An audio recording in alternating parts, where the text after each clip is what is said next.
What's up, guys, and welcome back to another Scary Stories video.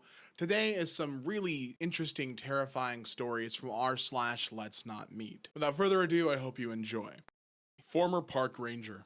A few years ago, my friend Tez and I set out on the Great American Road Trip. We were going to drive from New York to Los Angeles, zigzagging through the country for 6 weeks. We were both in our early 20s, pretty broken as my mom had been a long-haul trucker. I suggested that to save a ton of money, we should sleep in the back of our hatchback. It was a pretty cozy setup. We brought some blankets and sheets at Goodwill and cut one of them up to make curtains. By the end of the first week, we'd gotten so we could set up camp in about 10 minutes. Luggage moved to the front, curtains up, bedding laid down and out from the night. We slept in parking lots, free campsites, rest areas, basically anywhere it seemed safe and semi-legal. There was never a night after the first night where we felt scared, until the last week of the trip in Arizona. We were near Flagstaff, and had gotten pretty used to our routine. We didn't go on a set schedule and would never drive more than 3 or 4 hours a day.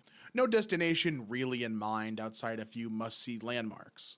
We'd drive to places we found the night before on Google and take suggestions from other campers, locals, and people we met.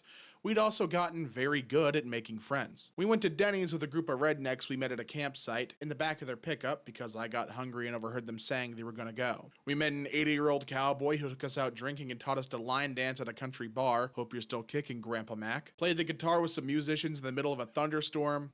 Got fed breakfast and dinner by a ton of campers who invited us to hang out with them. Spent the 4th of July with a family who basically adopted us into their campsite. Grandma gave us some weed candy. Basically, every encounter we had with a stranger was a positive one. This night didn't look to be any different. We found a free campsite on Google and drove up into the woods. Following our GPS, we were pretty far out of town and something seemed a little bit off when we pulled up to the campsite. There was one RV parked and 2 cars further up in the trees. We pulled up near the RV and a man opened the door. Tez waved hello and he just stared at her. His expression was completely blank. Then, as if she hadn't said anything, he just slowly closed the door again, staring at us the entire time. Figuring he just wanted some privacy and thought we'd be obnoxious, we pulled further down the road and found a flat spot to park the car. Instead of our usual routine of setting up camp immediately while it was still light out, we goofed around for a while, smoking and laughing and taking dumb photos of ourselves.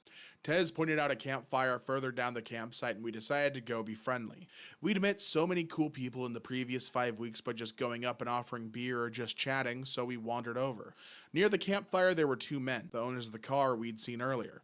These seemed friendly and we sat down to chat with them. They were drinking and smoking and we sat down and had a beer with them. One of the men seemed pretty off, and we came to find out that the 2 of them didn't actually know one another. The older man was definitely on some sort of drugs. He was spinning in circles and talking about UFOs, however he seemed harmless. This left us chatting with the younger man who claimed to be a former park ranger. He was handsome and easygoing, and we spent several hours just chatting about our trip, families, everything. Then he started talking about the bear. He'd seen a bear earlier in the forest. Tez didn't believe him, and he pulled out his camera to show her photos of the bear. It was very close to the campsite, and we both were a little freaked out. It wasn't unheard of for one of us to get up and go to the bathroom in the middle of the night, so the idea of a bear hanging around in the night spooked us. The ranger just laughed, and then his expression changed completely. It's hard to describe, but his voice seemed somehow cold. He said, "If you get out of your car in the middle of the night, it's not a bear you should be worried about." I kept waiting for the laugh, or for him to nudge Tez with his elbow. Joke's on the foreigner and the city girl, right? He never did. I laughed awkwardly and made a dumb joke about serial killers in the woods. My friend laughed as well and joked about Texas Chainsaw Massacre. We moved on to another subject, but within 5 minutes the ranger had come back to it and was talking about something grabbing us from our car in the middle of the night. No matter how we tried to steer the conversation away from serial killers, he kept latching back on. The older man was high as a kite at this point and staring at the stars, not talking. We just awkwardly laugh and sip our beer and try to get the conversation going somewhere else. Then the ranger stood up and walked towards the cooler to get another beer. At this point, it's pitch black out, and I can't see anything outside the circle of light from the campfire. The beer cooler was outside of that circle. Suddenly, there's a red dot in the darkness, and it took a moment for me to realize that it's a camera. The ranger is holding a camera. He'd taken a photo of us. I could see the screen on the digital camera lit up. Now, it wasn't odd for the people we met to ask to take pictures with us. My friend Tez is gorgeous. Dark hair, blue eyes, like a young Megan Fox, and we were friendly. People like having pictures of themselves. It was an entirely strange thing to have this person taking photos of us without asking or even indicating that that's what he was doing. We were both staring at him like deer in the headlights at this point, but instead of realizing what he's doing is a bit weird, he checks his camera, adjusts some things, and takes another photo, this time with the flash. No asking us to smile, no proposing a group photo, and no explanation. After this photo, he comes back to the fire and sits down. Not a word said about the photo. At this point, me and Tez are mutually freaked out. We make some BS excuse that we need to go set up our campsite and nope the hell out. When we stand up to leave, the UFO guy smiles and says to have a good night. Ranger, however, looks at us with a smile that doesn't reach his eyes and says, "Be careful out there. There's more than bears in the woods." Every hair on my body stood on end. I wasn't alone in my discomfort either, because Tez laughed a response and pulled me away from the campfire towards our car. We rush back to the car, which we only found in the dark by referencing the RV, and jump in the front seats. My friend Tez is all but hyperventilating. "Why did he take pictures of us?" I was shaking. I responded, "I read that serial killers sometimes warn their victims." She stared at me for a second and locked the car doors. "Do you think he just took victim photos of us?" We both freaked out. She's in a full panic and turns the headlights on in the car. I immediately yell at her to turn them off because now he knows exactly where our car is. God knows why, but that's the only night we'd not set up camp. We didn't need to tear anything down, so we just put the car in drive and floored it out of the campsite. As we got onto the dirt road, Ranger was walking towards our car with that same cold expression. "Ranger, let's not meet ever again." The van was filled with flies. In 2013, I was 21 years old and studying abroad in South America with my college roommate. I had more than one unsettling encounter while down there, but I'm an experienced traveler and generally have good instincts. So I can't say I have other thrilling stories aside from narrowly dodging a few muggings, other than the general sense of unease that can come with being a solo female traveler. Well, a pair of solo female travelers. Our 4-month stay was relatively unexciting. At the end of our program, we decided to stay for some extra time and do some more casual backpacking. We ended up deciding to hike up the Inca Trail. Amazing for anyone considering it. For the unfamiliar, you start in one location, which varies depending on the trek you choose. And then you end in a small town near Machu Picchu called Aguas Calientes. Your return trip is covered by your hiking company, unless you choose to stay, in which case you get a refund. Well, we were in a new town and our company left immediately after lunch, and we wanted to spend the night and get the most out of being in that part of the country. The time came and we said farewell to 11 of our 12 hiking companions, and we were joined by one other of our new friends, who is planning on starting an additional hike in the morning. Our guides gave us our refund and gave us very careful instructions on how to get back to Cusco, the city we had originally departed from. When you're ready to leave, make your way to that train station right there. Don't go anywhere else. It's a very official and safe train. Once you get back to the last stop, go to the official bus station and it will bring you back to Cusco. We understood, thanked them, and parted ways.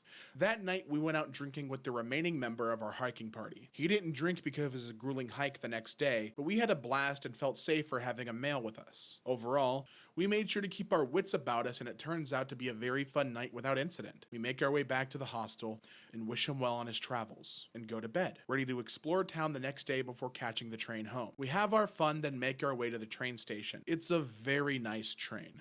Not unlike the ones I take in the US occasionally, maybe even nicer. It definitely felt very safe. The train pulls into the final station, and we begin trying to locate the bus station. We ask a gentleman who clearly works at the stop, and he points and tells us to walk about a half mile that direction and we wouldn't be able to miss it. We thank him and continue.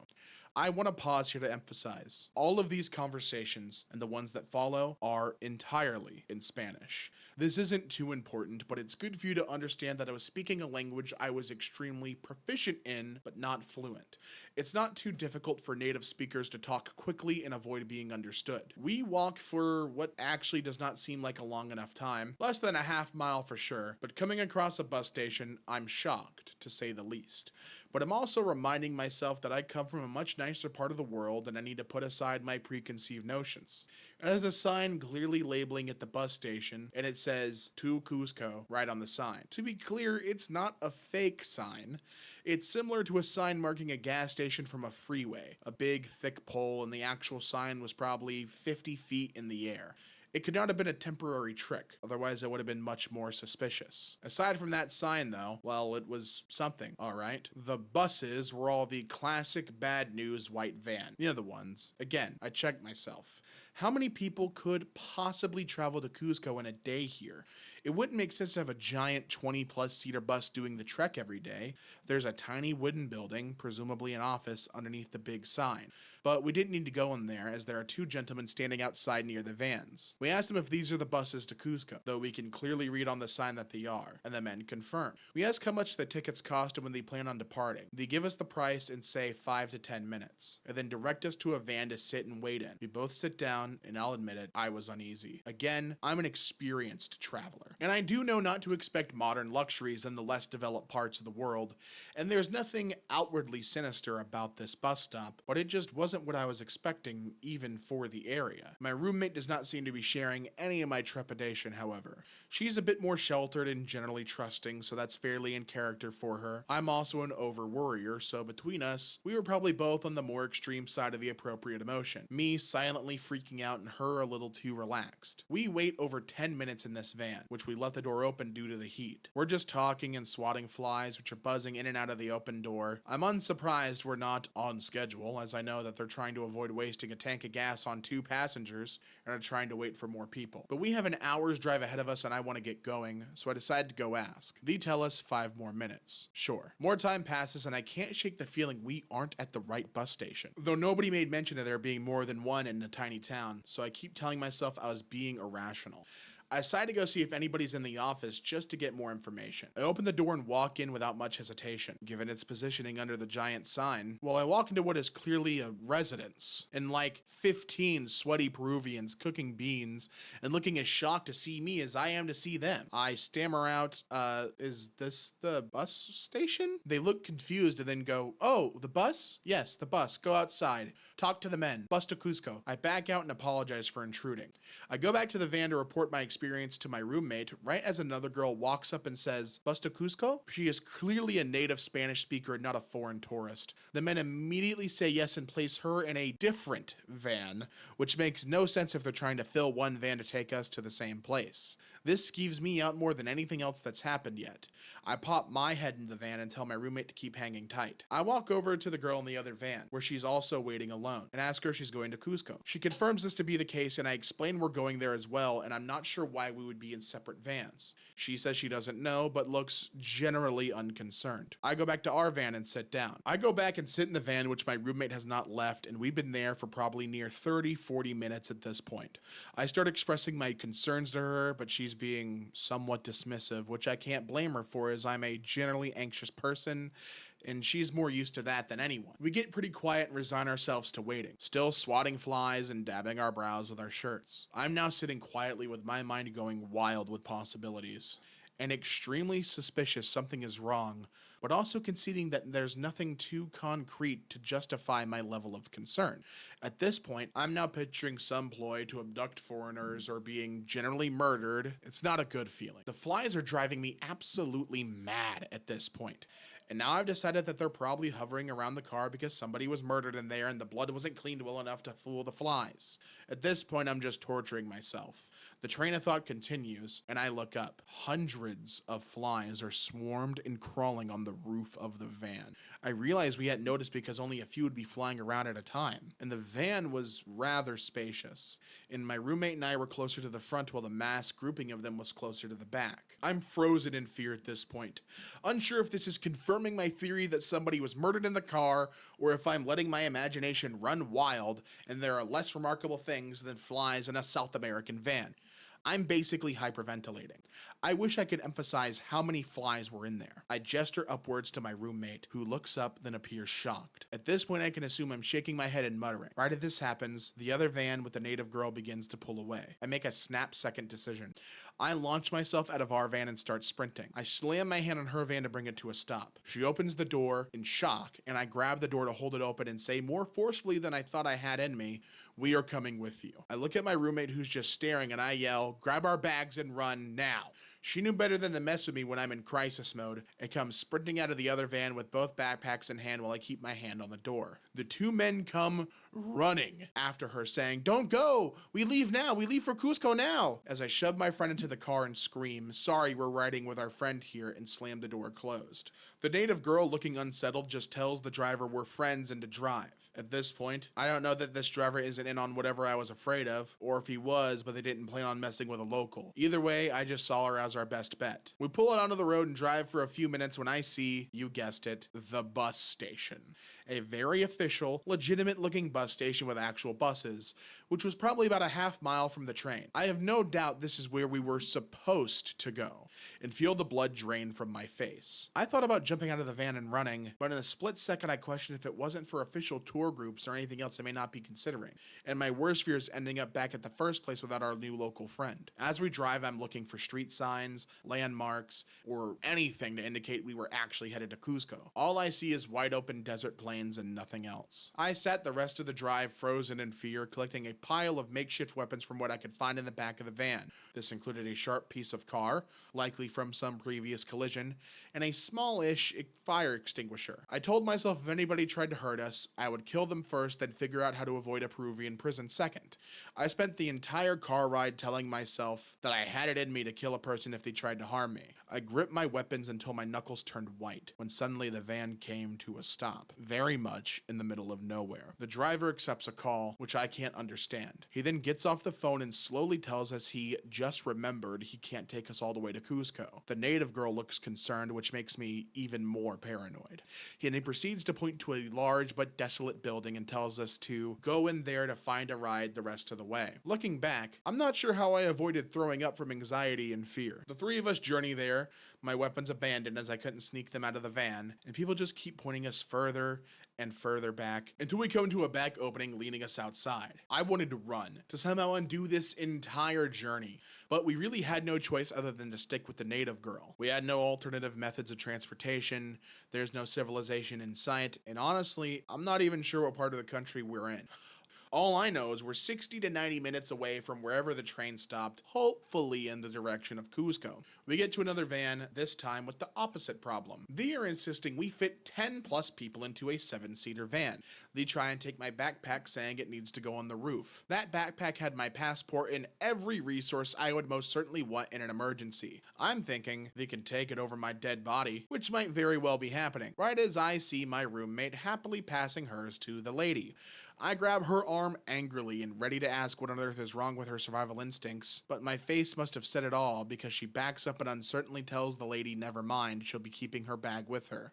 The lady looks aggravated and says they won't fit in the car with all the people, and I tell her we're happy to hold them as I climb in and demonstrate in a way that will require her to force either me or the bag out. She relents and my roommate crawls in. We sit in the back with our backpacks towering on our laps in front of us. My roommate looking somewhat inconvenienced I made her do this. Honestly, maybe I was overreacting, but better that than underreacting. We drive a long while and finally we enter the city borders of Cusco. On the one hand, I'm relieved because I now know exactly where we are. On the other hand, the surrounding areas outside of the main square are extremely dangerous shanty towns, and we're the only foreigners with giant backpacks on the bus. No sooner am I thinking, well, at least we are close, when the driver turns and says he doesn't want to drive further and we can figure our own way from there. Even the native girl immediately goes on red alert and offers to pay more if he'll take us to the city square. He declines, kicks us out of the bus, and drives away. We're looking at all the people staring openly at us, and she asks in a scared voice if we'll split a cab with her. We agree immediately. Problem is, in this part of the world, a cab is often the first car to drive up and assures you they will take you to where you're going. Not very official. This is exactly what happens. A Corolla from, I'm sure, 1993 pulls up and tells us to hop in. Our friend looks wary, but it's decided it's better than winging it out in the open. He drops us in the town square without incident. And at this point, the native girl looks like she's aged 5 years since we first crossed paths with her hours ago. I'm sure I looked even worse. She meekly says, "Well, I'm glad we got here safely. I can barely talk, I'm so exhausted," and respond, "Me too, thanks." And we part ways. The Woman on White's Bridge. This happened way back in October of 2006. At that time, I was just a 19-year-old kid always on the lookout for adventure. One Friday night after wrapping up my shift at McDonald's, I met up with some friends who suggested we check out this haunted location called White's Bridge. My one buddy Brandon said he'd recently learned about it and began telling us the legends associated with the 100-year-old wood-covered bridge. Never one to turn down a spooky experience, we all piled into my green Ford Taurus and headed out on our journey. Brandon gave directions, guided me off the main road, and within minutes we're on the dirt back roads, surrounded by woods and cornfields. Our only point of reference was a blinking cell tower off in the distance. We could tell we were getting further from the city as our cell phones began slowly losing service. As we rode deeper and deeper into what legitimately felt like the absolute middle of nowhere, Brandon repeated the legend associated with the bridge. Back in the early 1900s, a local farmer discovered that his beloved wife had been cheating on him, and in a fit of rage, he killed her and her lover after discovering them in the act. After committing the cold-blooded murder, the farmer left his home and wandered the dirt roads in a daze.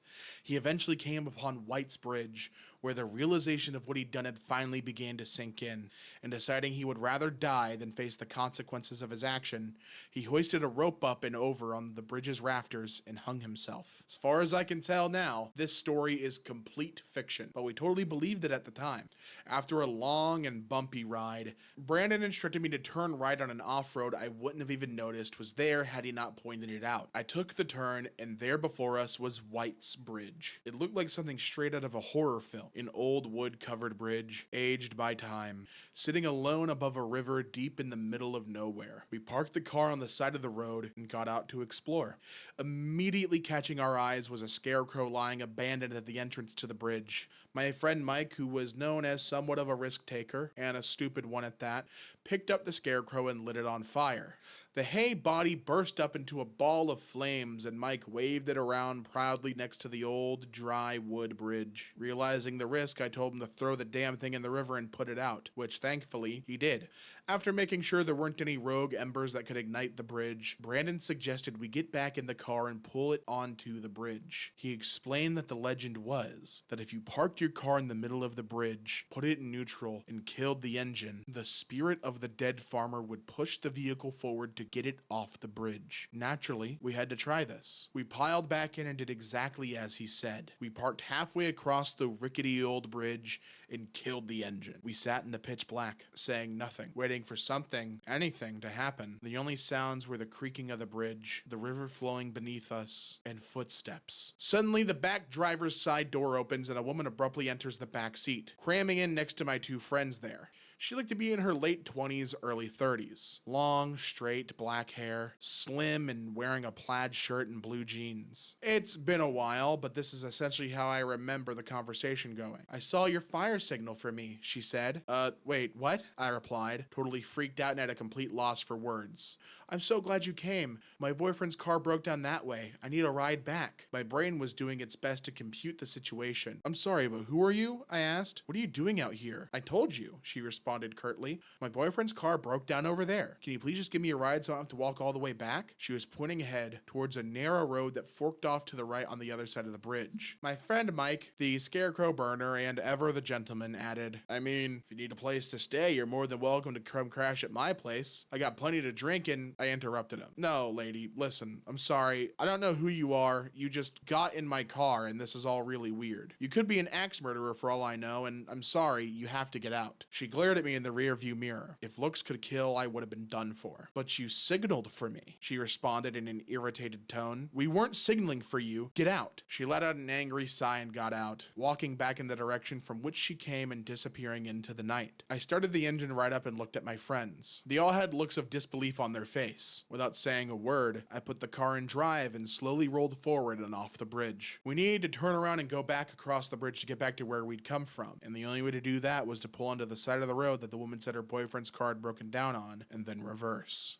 As I pulled onto the side road, my headlights illuminated the 3 posted signs that I hadn't been able to see from the bridge: no trespassing, private property, and do not enter. Looking up the road, there was no sign of the woman. Wherever she went, it didn't appear she went that way. I didn't want to stick around though, so I backed up and crossed the bridge again, and from there began the journey home. We didn't have much to say on the ride home. I think we were all equally stunned, except for Mike, who asked if he knew anyone that would be a awake at this hour that he could score some weed from. I visited White's Bridge a couple other times after that, but nothing of note happened in my subsequent visits. Sadly, some delinquents burned down the old White's Bridge some years ago. It was rebuilt, but from what I heard, it's just not the same as the original. I don't have any plans to go and check it out. To the strange lady who entered my car out in the middle of nowhere at 2 a.m., let's not meet.